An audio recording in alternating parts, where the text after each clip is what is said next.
પોતાની આજે એ સમાજ પોતાના હક અધિકાર માટે લડી રહી છે ત્યારે આપણે દરેક સમાજને હું એક સંગઠન ચલાવું છું બહુજન આર્મી નામનું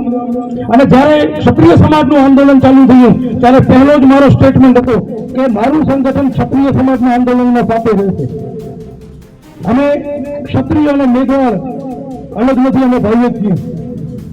આપણે સૌએ એક ભાઈચારો બનાવી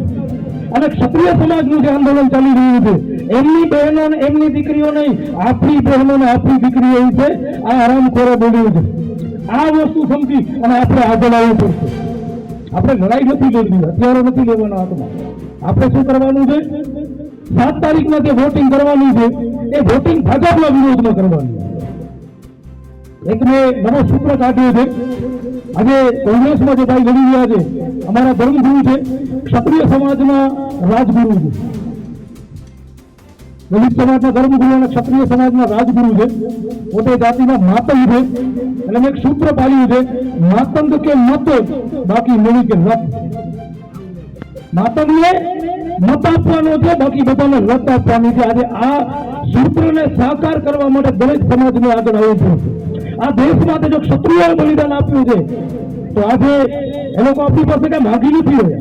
આપણી પાસે એટલું જ માંગી રહ્યા છે કે તમે સાથ આપો સાથ કોના માટે માંગી રહ્યા છે આપણા માટે આ બીજેપીની સરકાર આવી ક્ષત્રિયોની વાત નથી રાખતી તો આપણે દલિતોની ક્યાં વાત રાખશે ખરી કઈ સમાજની આ વાત રાખશે આજે મોકો છે પરિવર્તનની લહેર ચાલી પડી છે આખા દેશમાં 400 ના નારા લગાવવા વાળી હું તો કહું છું પેટ્રોલ ડીઝલ ના 400 થશે આ 400 આજે આ 5 વર્ષ સરકાર આવી ગઈ 5 વર્ષમાં પેટ્રોલ ડીઝલ ના 400